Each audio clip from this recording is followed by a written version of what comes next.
Hi friends, ఎలా ఉన్నారు? Friends, మనం ఇంట్లో చేసేటువంటి చిన్న చిన్న పొరపాట్ల వల్ల మనకి ఎందుకు ఎక్కువగా హెయిర్ ఫాల్ అవుతుంది? అలాగే మన హెయిర్ అనేది గ్రోత్ అవ్వకుండా ఎందుకు మధ్యలోనే ఆగిపోతుంది?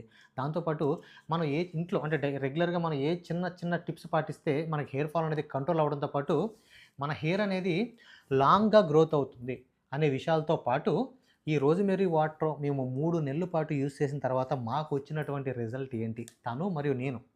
అంటే లేడీస్ ఎక్కువగా యూజ్ చేస్తూ ఉంటారు. పైగా నేను కూడా యూజ్ చేసిన తర్వాత నాకొచ్చినటువంటి రిజల్ట్ ఏంటి? 3 నెలలు యూజ్ చేసిన తర్వాత నాకొచ్చినటువంటి రిజల్ట్ ఏంటి? ఆ విషయాలతో పాటు మనం గతంలో ఈ రోజ్‌మెర్రీ వాటర్ సంబంధించి వీడియోలు పెట్టినప్పుడు, ఆ వీడియోల కింద చాలామంది చాలా రకాల డౌట్స్ అడగడం జరిగింది. ఆ డౌట్స్‌కి చాలా వివరంగా సమాధానం చెప్పడం జరిగింది. ఆ సమాధానాలనేవి వాళ్ళకి మాత్రమే కాకుండా ఎవరికైతే మగవాళ్ళు గాని, ఆడవాళ్ళు గాని ఎవరికైతే హెయిర్ ఫాల్ ఎక్కువగా అవుతుందో వాళ్ళకి కూడా ఈ ఆన్సర్స్ అనేవి చాలా బాగా ఉపయోగపడతాయి. సో, ఇప్పుడు నేను చెప్పిన విషయాలన్నీ కూడా ఒక పెద్ద వీడియో చేసి మేము మన ఛానెల్‌లో పెట్టడం జరిగింది.